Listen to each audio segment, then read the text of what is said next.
Good evening, everybody. How you doing? Did you all have a good Saturday? I did. It was pretty relaxing. I'm here to give you another video, another art lesson. Before I do that, I just wanted to share my contact information again. I'm going to add some color to it. So if you need to get a hold of me, Instagram, I like to put pictures of student artwork up. I also like to put my own artwork there. Facebook, which is probably where you're seeing this video. I'm going to try to put a lot of video content and live videos up, so keep an eye out on that. Email. The reason I have email is because I'm hoping that if any of you ever have an art-related question about supplies, about how to make a certain type of art, or anything at all, feel free to contact me. I've had other teachers contact me. I've had students try to reach out to me. I don't mind. It's what I do. And I love helping, obviously.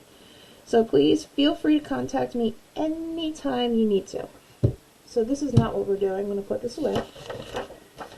We're going to do a very fun, easy project tonight.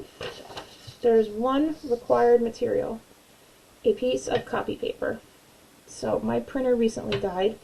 So luckily I have a lot of copy paper and no printer. I'll get one eventually. But you're going to need a piece of copy paper. If you don't have a piece, try to find a rectangular piece of paper. It's the best I can tell you.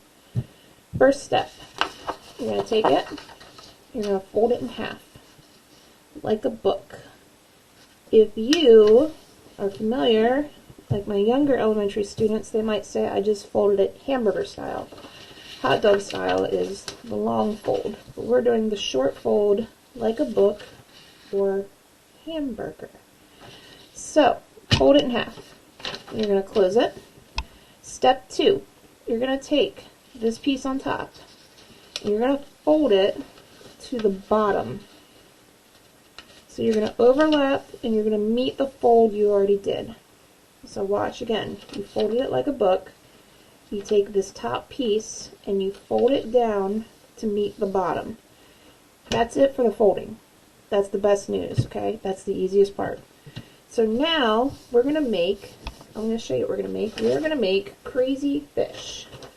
And you can do this with a lot of different animals, but we're going to focus on fish. Some of you, if you've had me in my class, you've done this lesson. I have it as a substitute lesson. I like doing it just for fun. And I see my students do it all the time when they finish their other projects. So you can see on this paper that's folded just like this, the one I just showed you, I drew a fish. I'm going to show you how to do this, but the fun part is when I open it, wada, I get a very big, crazy, angry fish trying to eat a small fish. I'm going to show you how to do this. Not hard at all. Trust me. Even you adults who say you're not good at art, you can do this. I believe in you. So, I'm going to redo it again. So we're going to start from the beginning. So, let me get my paper. So, step 1. Fold it in half like a book. Hamburger fold. Should open like a book. Step 2. Take the top piece of your folded paper, fold it to the middle fold that you just made. Folding doesn't have to be perfect. All my students sometimes get really worried when their folding isn't perfect. If it's a little crooked or a little off, it doesn't matter. It's art. It's all good. Alright, so there is my piece of paper, and you notice how I smoothed it out? That makes it a little bit easier when you draw. So I'm going to use a pencil, and I would recommend using a pencil because if you make a mistake, you can erase it. Remember, I love this quote, it hangs in my classroom, mistakes are proof you're trying. If you don't make mistakes, you're not going to learn. That's how you get good at art. Alright, so I'm going to start with a pencil. I am going to draw a fish. Now, we're going to pretend this is just a flat piece of paper. You're going to just draw over the fold. So watch, I'm going to start. I'm going to give it some fish lips. Can you see them? Bloop, bloop. And I'm going to switch to a Sharpie so you all can see. Bloop, bloop. Here are my fish lips. Then I'm going to draw the top of my fish. Let me switch Sharpies. Of course I have a bazillion Sharpies. So I'm going to draw the top of my fish. It's a very big fish so far. When I meet the fold, I'm going to draw a fin. So, and then I'm going to do the bottom. Do a bottom fin. And then I'm going to meet the back and draw the rest of the fin. So, it looks like a fish. It's not bad. I'm going to make the fish lips a little more detailed. I'm going to make this a ladyfish. I'm going to give it a fun little eye. And I tell my students, if you're good at drawing a certain type of eye, rock it. Go with that type of eye. I'm going to give it some gills. Some gills. I'm going to do a little side fin. And remember, I'm just going to draw over the fold like I can't see it. Like this is a flat piece of paper. Add some texture to my fins. Beautiful. Okay, there's my fish. Maybe I want to add some seaweed. Like she's chilling on the bottom of the ocean or the river, or wherever she is. Beautiful. Cute. Maybe some bubbles.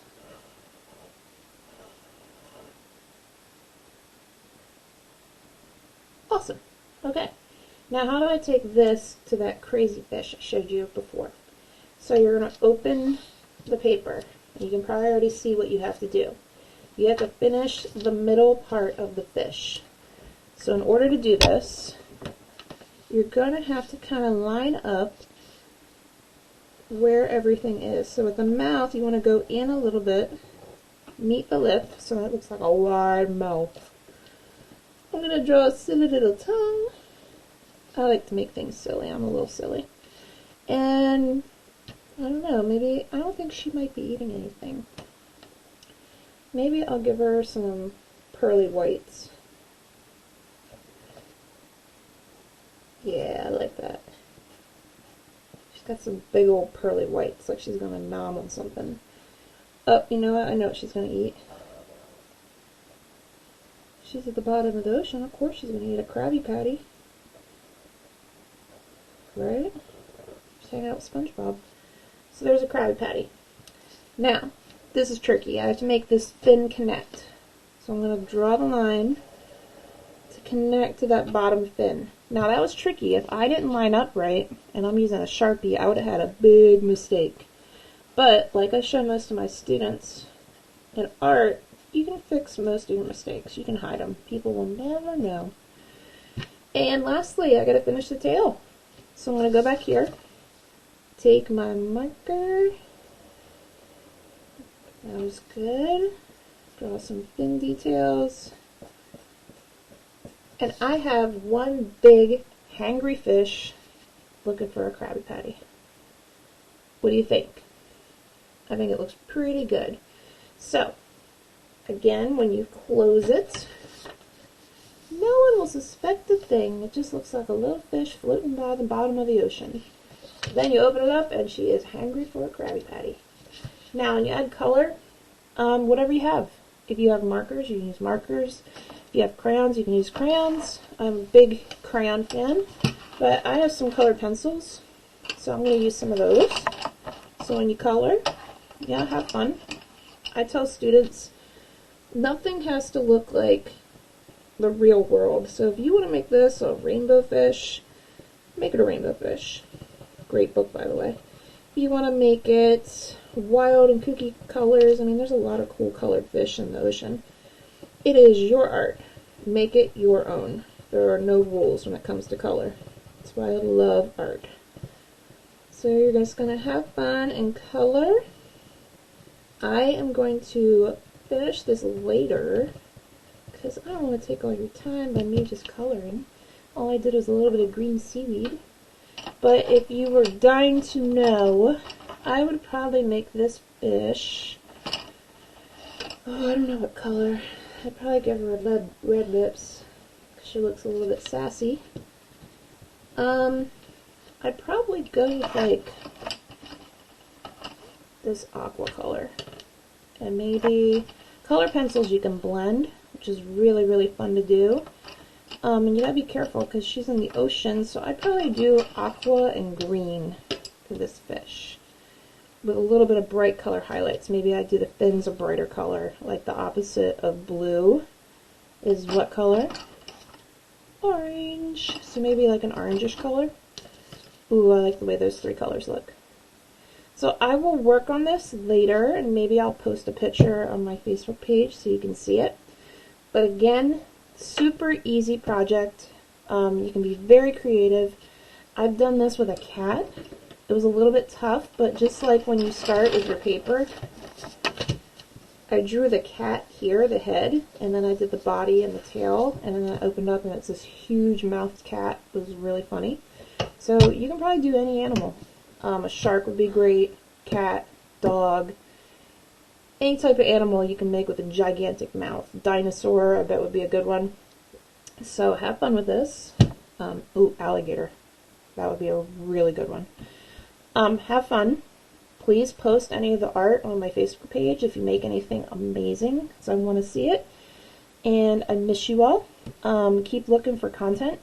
I'm really looking forward to sharing some cool projects. And I will see you all later. Peace.